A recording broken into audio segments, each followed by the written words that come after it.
For some time now, I have been in search of a mechanical keyboard that has good feedback without being overly obnoxious or too clicky. And I think I finally found it. The Epomaker RT100 mechanical keyboard feels like you're typing on a cloud, and that is not an exaggeration. I have been typing all sorts of random jargon, jumble, nonsense just because I have enjoyed typing on this keyboard so much. Thank you so much to Epomaker for sending us a review unit of the RT100. All thoughts are our own. This video was not previewed by them prior to us publishing it. Let's take a closer look.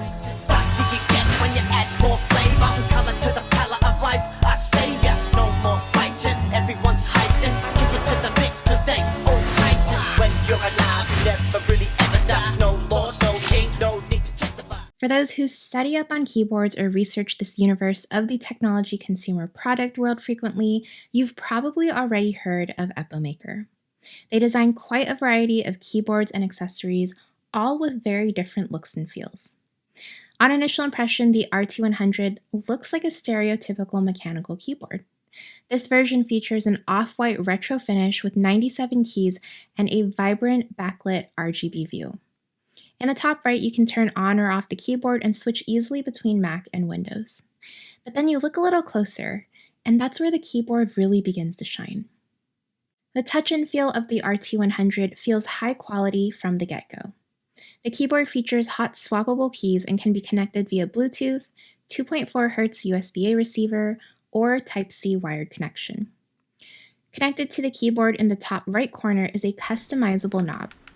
I really enjoyed how nice and clicky this sounds and use it in its default volume function, but users can set it for play and pause music and video as well with it. The color of the knob also changes with the RGB backlight. Perhaps the most unique part to this keyboard is the optional mini display that users can set at the top left corner of this keyboard. You'll have to download the Epomaker driver to set this up, available for both Mac and Windows, but users have the option to view battery life of the keyboard and monitor location-based weather and CPU usage. More on this later, but just know that if you're a fan of customization and unique-looking keyboards, the RT100 has quite a bit to offer. The Epomaker RT100 comes in a variety of switches, but my version, the Sea Salt Silent Switch, is really the shining glory of this keyboard for me. First, the RT100 uses a gasket structure for the keys with slow rebound bottom case foam. In conjunction with these keys, it's an impressive typing feel that truly feels like you're typing on a cloud.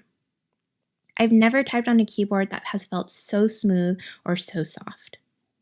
While those who enjoy louder feedback may not enjoy these keys as much, I love how quickly and effortlessly I can type on the RT100 in Zoom calls without feeling disruptive to my notes.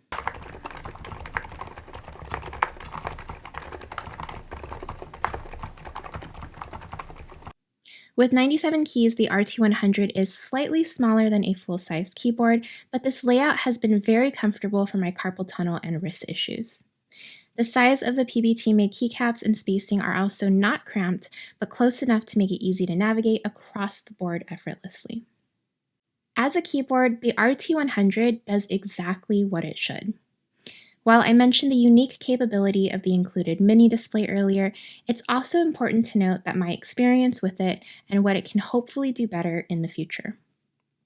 Despite downloading the driver and following instructions, it's kind of a bit of an odd experience to set up the mini display. While I've set my location many times and have adjusted the time zone, the mini display really only effectively shows the correct date and time and battery life of the keyboard. It consistently shows a temperature and CPU setting of 0 despite my efforts to continually try updating it within the driver. Speaking of the driver, at least on Mac, it's honestly rather finicky. The sketchpad function should allow you to upload your own images and GIFs to the mini display, but I have also been unsuccessful in that endeavor. Regardless, I interpret this as an added bonus to the keyboard and not really a deal breaker in how well the keyboard itself actually works. I am hopeful that Epomaker will continue to improve on this in the future, as it's a really great distinguisher from other brands. For additional customization in the driver, users can also adjust the RGB lighting and set macros as well. I mentioned earlier that the keyboard can be charged via the provided USB-C to USB-A cable. Even the cable feels high quality and has a leather wrap that matches the aesthetic of the rest of the keyboard.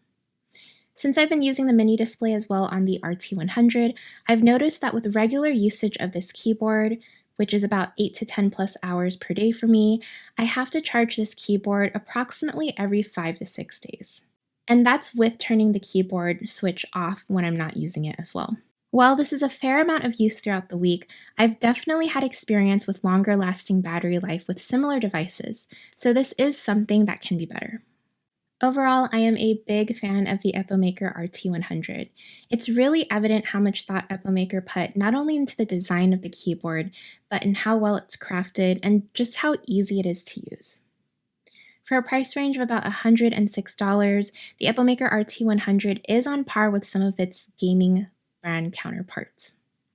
If Epomaker can improve its drivers and offer additional use of its mini display, and maybe improve the battery life just a little bit, I think there's a lot of opportunity here for Epomaker to really stand out in this competitive market. Let me know what you think of the Epomaker RT100 in the comments below. I'm Lida from These Technotics, and I will see you guys next time. Bye! So the other day, I was on a Zoom call at work, and I just dropped everything I was saying, and I told them, subscribe.